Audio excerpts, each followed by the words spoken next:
welcome to this episode of Hypnotist Birdie's Exposition. Joining us tonight is Melissa. Hi. How are you doing, Melissa? Good, how are you? Tell us a little bit about yourself. Well, I am a dance major from DeSales University. Nice. And I am a very heavy smoker, which is terrible. And I would love the opportunity to use your professionalism and help me, overcome the smoking battle. So, well, let's talk a bit more about you. Okay. What made you get into dancing? Well, my mother actually decided that I, loved to perform in front of the camera when I was younger, and she said, I think you should go into dance lessons. So I went in for an audition at the Joan Harris Center, which is in Edwardsville, Pennsylvania. Okay. And I, just from there started taking classes at the age of 9, and I've just been unstoppable since then. Oh, wow. So it's really great. I do ballet, I do modern, Wow. jazz, a little bit of hip hop, not too much. Oh, yeah. But What kind of performances have you been in? I've done the Broadway Nutcracker, which is performed in New York City at the Manhattan Theater. Wow. I was a soloist in that and as part of the snow scene. Wow. So that was absolutely fabulous. I love that. I was also a member of the Pony Express dance team for the Arena Football League. Oh, wow. On the Wilkes-Barre Scranton Pioneers. Oh, wow. In Pennsylvania. And How did that go? it was good, there was about 20,000 fans, and Wow, yeah. That must be a very, adrenaline, it was fun. energetic kind of performance. It was great, and you got to, do different things, different charity events, and every Monday we'd go to a different promotional activity, and do raffles, and just all sort of neat things, and it was a great experience. And dance in front of thousands of people, which was amazing. So wow, it's good too. You're very comfortable in front of big crowds. Yes, more comfortable actually in bigger crowds than I am in an intimate setting. That's true. I think it's easier to dance in front of, because you can't really see their faces when there's so many people. And you also feed off the energy better. Yeah. So we performed, I believe, it was a while ago, it was a few years ago, so I'm pretty sure it was about 4 or 5 times a night. We'd go out, throughout every intermission and do a dance and sign autographs at the end. Oh, wow. So you felt like a little bit of a celebrity. It was great, so it was fun. And what made you move to Boston?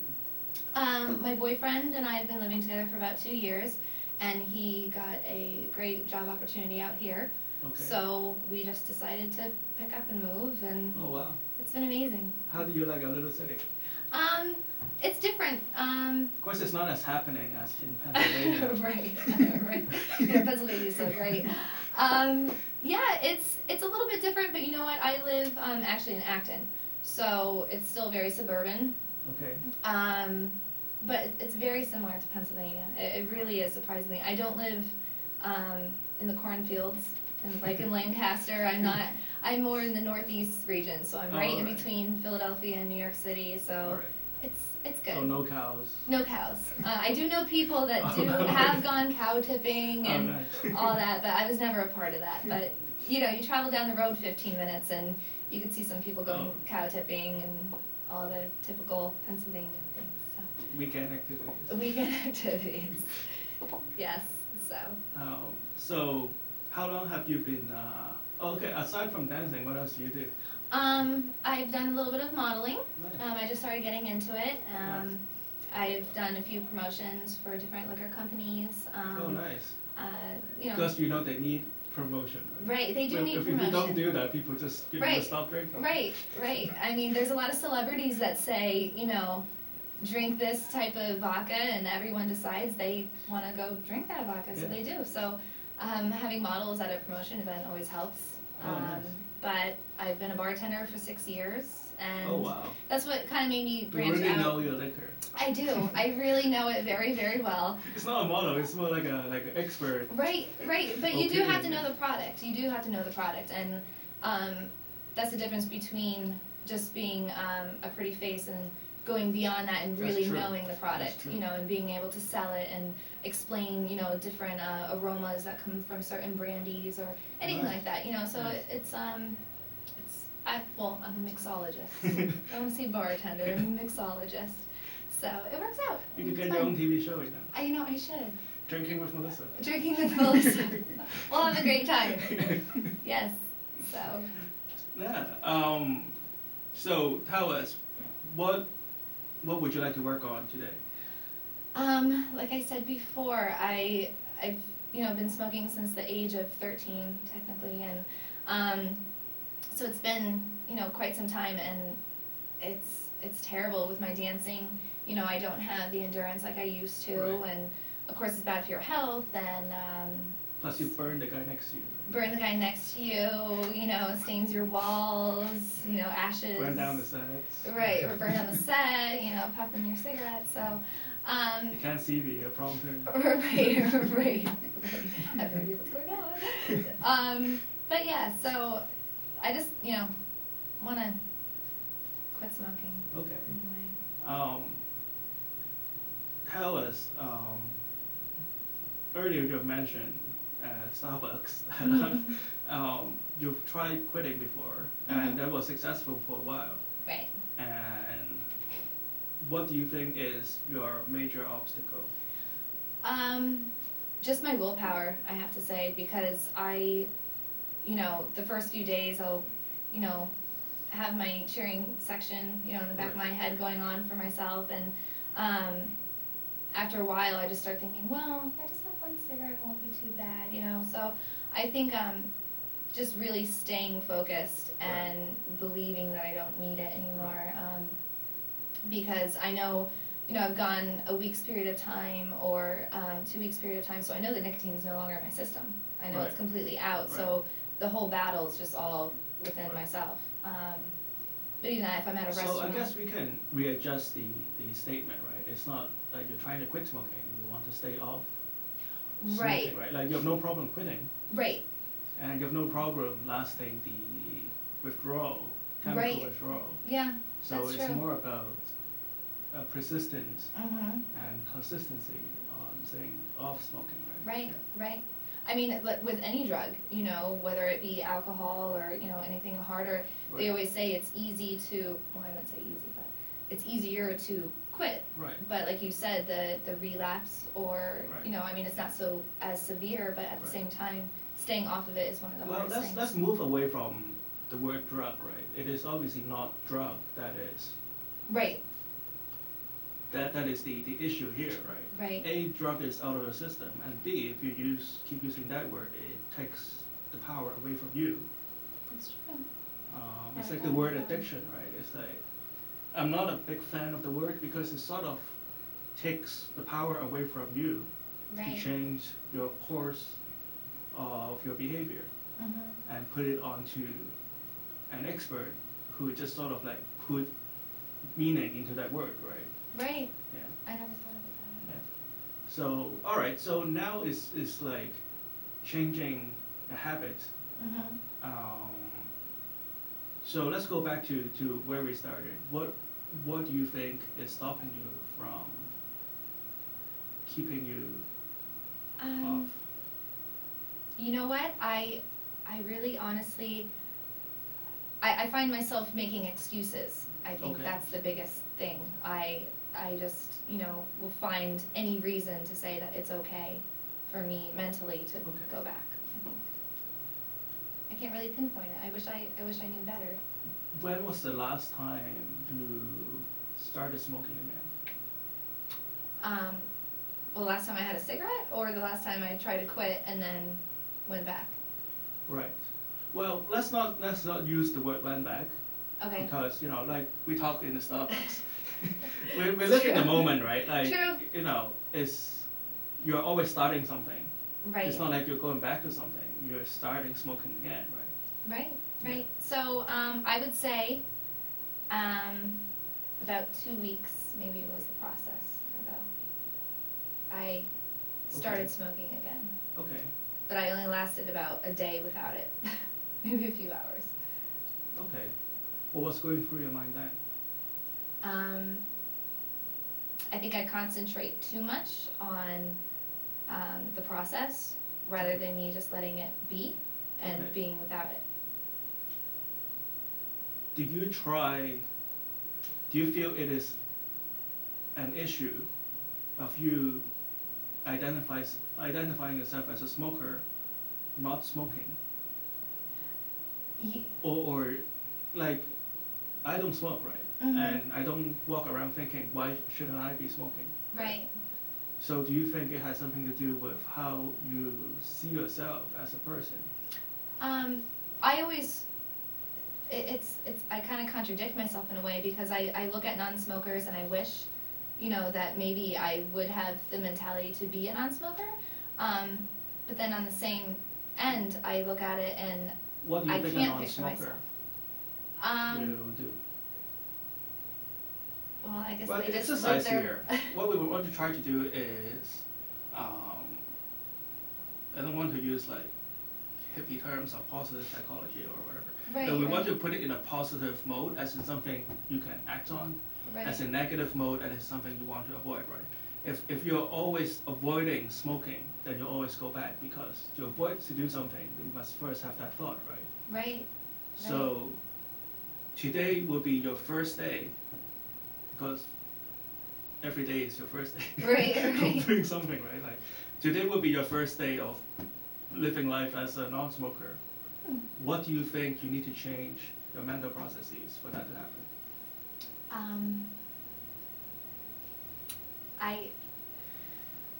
I guess I would just have to let it be and just believe that it's not the smoking. I can't let that be me. Do you know what I mean? I have to, change my mindset to I don't need it, and I'm a non-smoker. I just have to believe that I don't smoke. I've never had it before, because like you said, if I keep avoiding it, if I go to a restaurant and I see someone get up to go have a cigarette outside, that triggers me, Right. and I compare myself to that person, Right. where I feel like maybe, obviously, you being a non-smoker, you just don't think about cigarettes. That's Right. not part of your life. So Right. it's almost like I have to change my lifestyle a little bit, Right. and just. And what changes to your lifestyle do you think you need?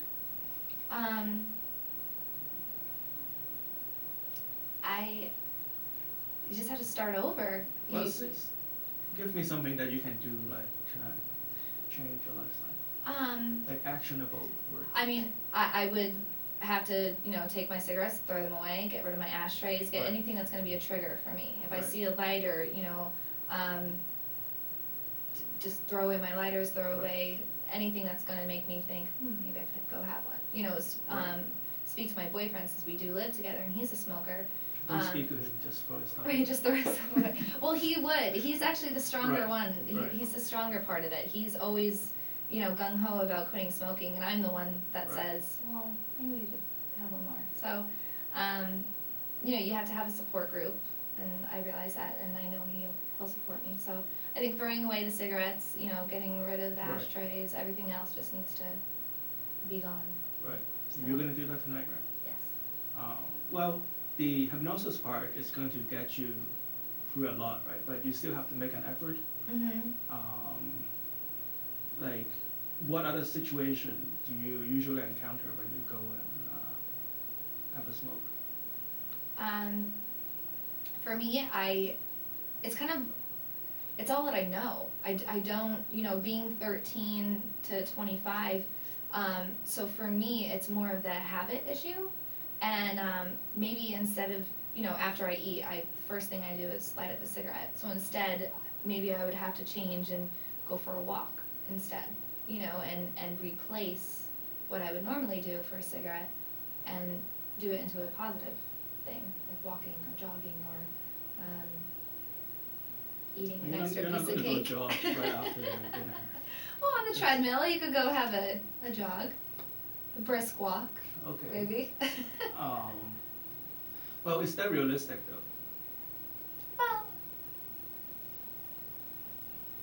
true, I guess. What would be like a realistic and not like too idealistic way of replacing smoking? Honestly, I really don't know. I've just spoken to people in the past, and they have told me that, taking a walk or, doing the dishes right away instead of having a cigarette right away would, Right, make you okay. forget about it. That makes sense. So. Well, I don't think it's too big of an issue here. I think you're definitely trying too hard. I think, yeah, that's what it comes down to for a lot of people. They were all brainwashed to believe that smoking is the hardest thing to quit. Right. Because, that's what they want you to think, right? Right. And they go read like 45 books and scare the shit out of them. Right. Oh my God, it's really that hard to quit, right? And then they just try too hard. Like, you just look at the people who do this naturally. A, and B is to live the life of a non-smoker and actively pursuing, a new way of doing things and not trying to quit things. Right. So once you got that attitude, and then hypnosis is going to help you more identify with the personality of a non-smoker. And it's a combination of your attitude, it's a combination of the therapeutic results from the session today, and also your effort to make sure that, you clean your house, Right. it doesn't smell like smoke, and throw away the cigarette, and, everything you do it in an active way, Right. not an avoidant way. And it's going to take you far. I have a lot of people that have been smoking for years and years. A lot of people like you, they started smoking when they were young, and they never thought they could quit. And then, after a session or two, and they have been staying off that Wow. for years and years. So, it is something that is very doable. Right. It's something where it's very simple, and you're definitely trying too hard. Too hard. Yeah. Just take it easy, and it could be done. So let's do some hypnosis. Sure. You know this is a hypnosis show. Yes. Yes, I've heard a little bit about it. A little bit of it. All right. Yeah. With your feet flat on the floor, would just like you to focus on the tip of my finger right here. As soon as the tip of my finger touches your forehead, I would like you to just close your eyes and just let yourself drift. As soon as you close your eyes, I would just like you to imagine yourself on a warm, sunny beach. You can feel the warm ray of the sun on the tip of your nose, on your forehead, on your cheek, and on your shoulders. Soon as I touch your forehead, you can just let go of all the tension in your joints, your shoulders, your back, and just let yourself sink deep, deep into the chair. Just let go all the stress, let go all the tension, and go into this warm, sunny beach right here. Just let yourself go. And drift. That's right. So warm, so comfortable. That's right. Now, hypnosis is not sleep. You can still be keenly aware of what's happening around you. It is more like the moment right before you fall asleep. You can hear the sound of a voice very clearly. And you can still be very aware of what's happening around you. But you can see some imagery drifting in front of your eyes, and some thoughts drifting in and out of your conscious and subconscious mind. The key to this is to not actively trying to go into hypnosis, but to just let it happen. Just let the warm ray of the sun warm the tip of your nose and your cheek and your shoulders. every breath that you take, you just let yourself sink deeper and deeper and deeper down. That's right.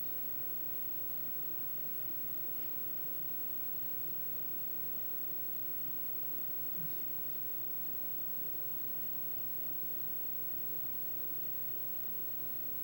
Now everything I'm going to say and do when you're in hypnosis is going to be beneficial and positive to you.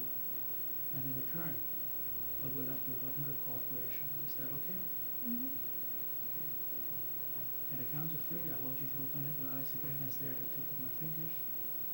Once again, as soon as I touch your forehead, you're going to go back into this warm, relaxed state. As soon as you close your eyes again, I would like you to drift twice as deep, and twice as relaxed, twice as comfortable. 1, 2, 3, eyes open. Stare at the tip of my fingers. How are you feeling? Good. Close your eyes. Let yourself go. And relax. Loose, free, and relax. That's right. Loose, free, and relax. And every time you hear me say the word sleep, you're going to close your eyes and drift twice as deep into hypnosis. Each time you close your eyes and drift into hypnosis, you will sink twice as deep, drift twice as good, twice as comfortable. 1, 2, 3, open your eyes. Look up here. Sleep. Deeper and deeper down. More and more relaxed. 1, 2, 3, open your eyes. Look up here. Sleep. Deeper and deeper down. More and more relaxed. Feeling so good, so calm, so comfortable. 1, 2, 3, eyes open. How are you feeling? Good. Is that what you're expecting from feeling hypnotized? No, Look up here. Sleep. Deeper and deeper down. More and more relaxed. Just let yourself go. Sink deeper and deeper down. More and more relaxed. That's right. Good. Feeling so calm, so comfortable. As I count, you sink deeper into your chair, sinking all the way through your chair, all the way down to the floor. 5, sinking deeper and deeper down. 4, deeper and deeper. 3, 2, 1, sitting straight up. This way. Now you're deeply hypnotized, and you can just feel the sound of my voice drifting into your mind. You won't have to worry too much about what I have to say. Your subconscious mind is wide open, ready to accept all the positive suggestions that I'm giving you right now. Now, Melissa, you know that you're very capable of being a non-smoker.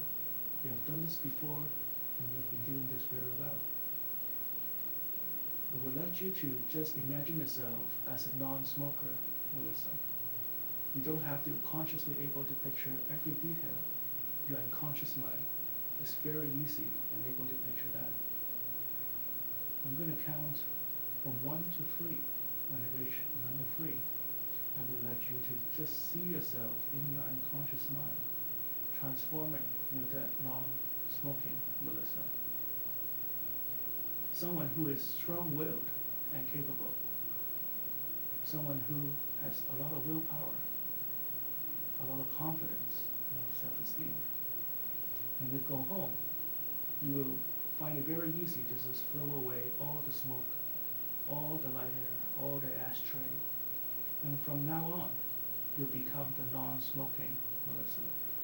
You know it is not an addiction, and you know it is not a drug. It is all up to you. You'll find it very easy to move into the habit of a non-smoker. Throughout the day, you have a big smile on your face, and the thought of smoking would not enter the mind.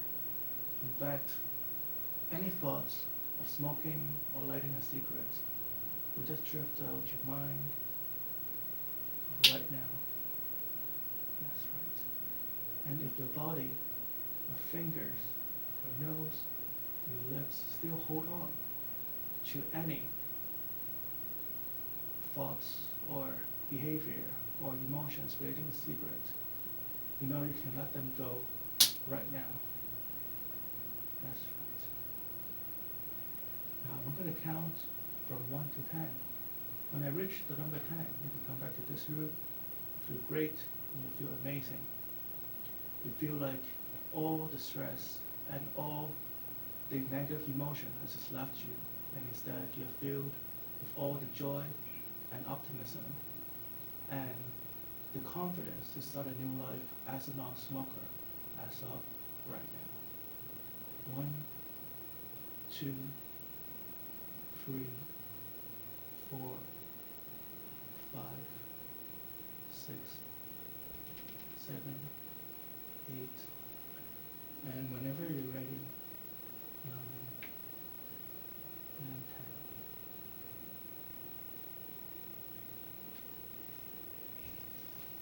10. Feels great, doesn't it? Yeah, I just feel so different. I really do. I just feel very refreshed. Oh yeah. Well, thank you for coming. Thank you. Let's talk more about this in the hallway.